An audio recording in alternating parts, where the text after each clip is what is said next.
Laporan, 80 juta pegawai negeri China menghabiskan 40% pendapatan fiskal, menarik perhatian yang signifikan.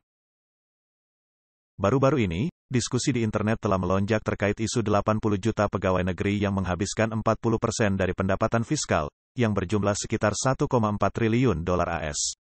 Pada tanggal 28 November sebuah artikel dari People Entertainment Report, anak perusahaan dari The Android Media, menyoroti bahwa ada sekitar 80 juta pegawai yang didukung secara finansial di China, yang merupakan hampir 5% dari populasi nasional. Kelompok ini termasuk pekerja perkotaan seperti pegawai negeri, karyawan lembaga publik, dan perusahaan milik negara.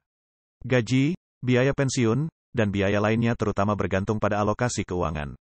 Sesuai dengan data yang disajikan dalam artikel ini, pengeluaran untuk tunjangan para pegawai yang didukung secara finansial ini mencapai 40% dari pengeluaran fiskal nasional, sekitar 10 triliun yuan atau sekitar 1,4 triliun dolar AS. Proporsi yang cukup besar ini telah memberikan tekanan yang signifikan terhadap investasi fiskal di bidang-bidang penting seperti pendidikan dan kesehatan. Sebaliknya, pendapatan dan tunjangan pensiun dari mayoritas pekerja biasa sangat tertinggal. Pada tahun 2023, upah bulanan rata-rata nasional adalah sekitar 5.000 yuan, sekitar 702,53 dolar AS, sementara pensiun dari banyak personel yang didukung secara finansial dapat melampaui 10.000 yuan, sekitar 1.405 dolar AS, 2 kali lipat dari pekerja biasa. Menurut data dari Kantor Perbendaharaan Nasional Departemen Keuangan pada tahun 2009, dari hampir 54 juta orang yang didukung secara finansial, terdapat 38,15 juta personel aktif, 13,91 juta pensiunan, dan 1,8598 juta lainnya. Selama lebih dari satu dekade, jumlah individu yang didukung secara finansial telah bertambah lebih dari 26 juta. Seorang pengguna di Zhihu mengajukan pertanyaan kritis. Dengan 80 juta individu yang didukung secara finansial yang mewakili 40% dari pendapatan pajak, mengapa tidak merampingkan personil yang terkait? Apakah beberapa organisasi benar-benar membutuhkan tenaga kerja sebanyak itu? Beberapa kota kecil di daerah memiliki 2.000 hingga 3.000 pegawai negeri yang aktif. Berapa biaya yang harus dikeluarkan untuk mempertahankan 2.000 hingga 3.000 orang? Saya tidak akan menghitungnya, semua orang sudah paham. Di pemerintahan tertentu, selain pegawai negeri, mereka juga mempekerjakan pegawai tidak tetap.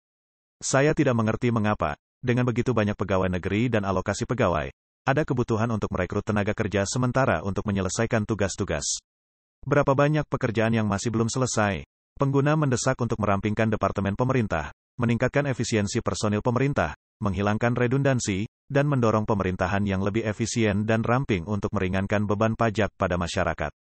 Kembali ke artikel awal, artikel ini menyoroti distorsi yang disebabkan oleh dua jalur sistem gaji dan jaminan sosial saat ini dalam mengalokasikan sumber daya sosial.